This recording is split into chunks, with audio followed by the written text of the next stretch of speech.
So I'm going to show you a few different things that you can use to make your petals dimensional.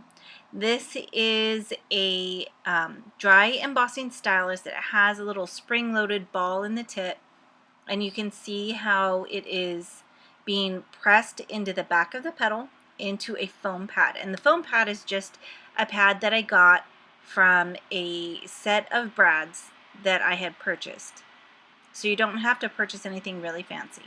This is a different stylus, and it has the round ball on the end, but there's no spring in it, and you can see how that one worked. But again, you're on the back of the flower. Now I'm using a crochet hook. So you don't have to purchase some big fancy equipment or expensive tools to be able to do these flowers. I could use a crochet hook and the extra foam from Brad's, and it gives you a really great result, just as good as the other stuff. With these flowers, you are going to adhere the layers together so that the petals are offset, like you see here, and you are pressing down into the center, and the petals are curling downward.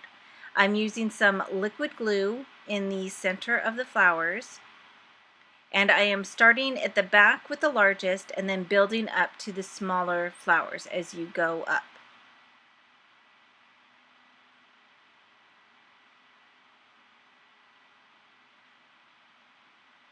And you want to make sure that those petals stay offset. And it helps having that hole in the center of these die cuts so that you can line the dies up and you know that they are centered and you won't have a lopsided flower. Okay, so now I am gluing that center flower. I'm gluing the very edge of the petals, and I'm going to close that flower up. That's going to be the flower bud that goes in the center. And I'm using a really sticky glue, so it keeps sticking the flowers to my fingers instead of to each other. But basically that's what you would like it to do.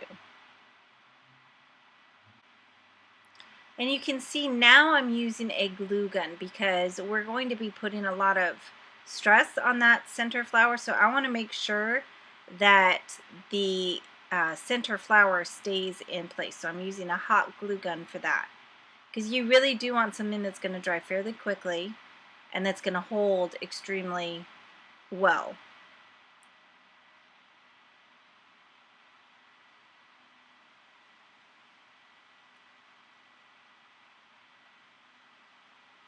You can see that that glue was really sticky and it's really making my fingers stick.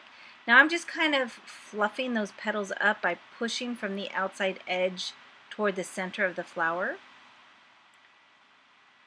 And I'm going to use hot glue again at the very base of that center flower bud, and then I'll use a stylus to push from underneath the petal. I want to make sure that the glue stays down at the bottom. I'm pushing from under the petal into that center flower bud, rosebud. So this is going to make it even more dimensional.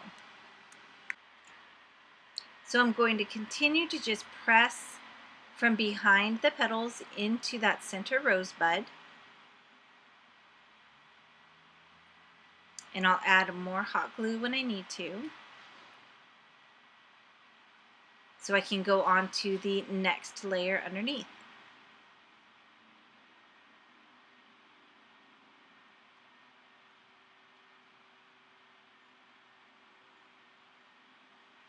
And I just keep doing that until it ends up looking the way that I want it to look.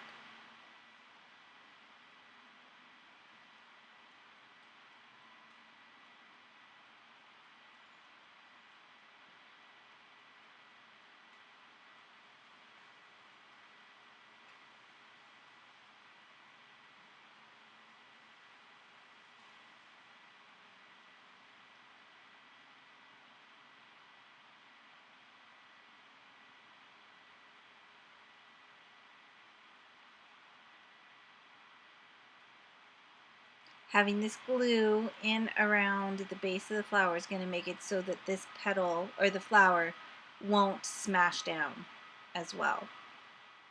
It'll stay nice and dimensional because it's nice and supported and sturdy in the center of the flower. And that's pretty much it.